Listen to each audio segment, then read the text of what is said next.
Era historia del cuento sobre la cárcel de Tocorón y el plan Niño Guerrero. La verdad es que desde hace algunos años se ha desarrollado un plan que consistía en tener junto a la mayor cantidad de criminales en un solo sitio. Ese solo sitio es la cárcel de Tocorón. Todo esto empezó con un acuerdo entre Wilmer Apóstol, Joan Petrica y bueno, un Niño Guerrero. El primero de ellos, Apóstol, era el jefe de la unidad de asalto y control táctico del Ministerio de Prisiones. Le reportaba directamente a Iris Valera. El acuerdo consistía en que todos los delincuentes más peligrosos o de amplio prontuario debían ser trasladados a Tocorón. El objetivo, bueno, colocar a todos esos delincuentes bajo el control de dos planes nada más, de Petrica y Niño Guerrero. Es así es que Tocorón se convirtió en el centro de operaciones criminales más grande de Latinoamérica. Es la verdad. Desde secuestro hasta narcotráfico tenían que ser validados y aprobados por Petrica y Guerrero. Ellos obviamente se dividían lo que ganaban allí, no solamente entre la banda criminal, sino entre los delincuentes del gobierno, entendiéndose y empezando por los que estaban en la dirección de prisiones. Joan Petrica era el plan original de Tocorón. Él le entrega el mando a Guerrero y Petrica se mueve hacia Bolívar, específicamente hacia la mina de oro que se llama El Mecate. Está en el kilómetro 88 del estado de Bolívar. Otra pieza clave en todo esto, porque siempre es importante pues movilizar y proteger toda esta gran cantidad de drogas, es el teniente coronel Alexander Granco. Él es el encargado de la protección de todos estos individuos, además de eso la protección de lo que ellos producen. Eso en el área operativa. En el área política hay dos personas responsables, directamente vinculados, el Potro Álvarez e Iris Valera. El Potro Álvarez visitaba a los presos en la cárcel, eso es ampliamente conocido. Además de eso, participaba también inclusive en las negociaciones que se hacían cuando había un secuestro importante. De hecho, el Potro Álvarez es el que le avisa al Niño Guerrero que se tiene que ir porque van a tomar la cárcel. Ojo, toda esta información la están diciendo gente del Tren de Aragua que está declarando y hablando sobre cómo funciona el Tren de Aragua realmente, ¿no?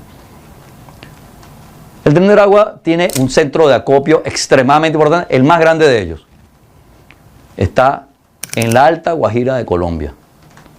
Y eso lo coordina, una vez más, Niño Guerrero y Joan Petrica.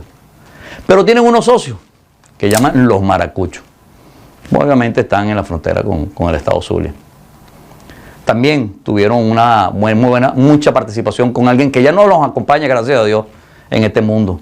El Mocho Edwin, quien era un PRAM, ¿verdad?, en las cárceles del estado Zulia. En el territorio venezolano también tenemos a quienes están encargados de la parte operativa de la movilización de la droga, básicamente. En este caso, tenían a Carlos López, alias El Pilo, acaba de ser recientemente detenido en Colombia, con armas largas, lanzagranadas, droga. Ojo, la idea era que ellos iban a trasladar por lo menos 3 toneladas de marihuana. Llevaban poca droga, yo creo que estaban haciendo un ensayo. Las rutas desde La Guajira hasta Colombia, o de la Guajira colombiana hasta Venezuela, bueno, es por todo el borde, toda la costa, ¿no? Llegan a Irote, descansan un día, luego el día siguiente continúan a Puerto La Cruz, ahí hacen cambio de capitanes de las lanchas que llevan la mercancía, y así pues hasta llegar a Guiri. Luego en Trinidad y Tobago son recibidos con una organización criminal que se conoce como los musulmanes. Esta gente mueve aproximadamente 3 toneladas de marihuana quincenal y no menos de 5 toneladas de cocaína mensualmente. Cuando esto llega a Trinidad y Tobago, se distribuye a las islas de San Martín, Santa Lucía, Barbados, etc. Allí llegan entonces los narcos de Europa, franceses, ingleses, qué sé yo, y son los que toman la mercancía y se la llevan. El Tren de Aragua tiene un símbolo que coloca en sus paquetes.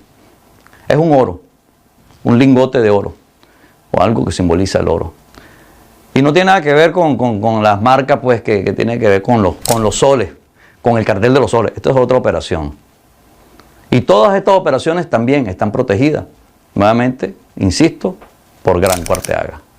Esta información no solamente la manejo yo, no porque nos las están diciendo la gente que se ha detenido el Tren del Agua. No. También la maneja organismos de inteligencia en Colombia, en Ecuador, en Perú. Así de sencillo. Lo cierto es que el Tren del Agua se ha convertido, ya no es una mega banda, es un cartel de narcotráfico. Y todo esto es en primer lugar porque tienen el apoyo del régimen. Con ellos logran transporte e identificaciones para movilizarse dentro y fuera del país.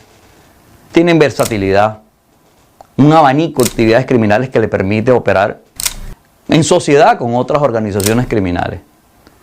Además de eso, adaptabilidad.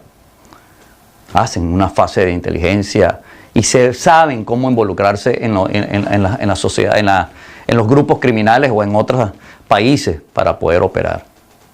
Son el brazo armado de la inteligencia en Venezuela. Recientemente tuvimos el caso del secuestro del teniente Ojeda. Sí, muy posiblemente haya sido el Tren del Agua quien hizo el trabajo, pero todo ese trabajo lo hizo con el patrocinio y la orden que se dio desde los organismos de inteligencia en Venezuela. Porque así es como funcionan los organismos de inteligencia en Venezuela y la política en Venezuela. Ellos, y solo ellos, son los responsables de toda la desestabilización que ha ocurrido en el continente suramericano.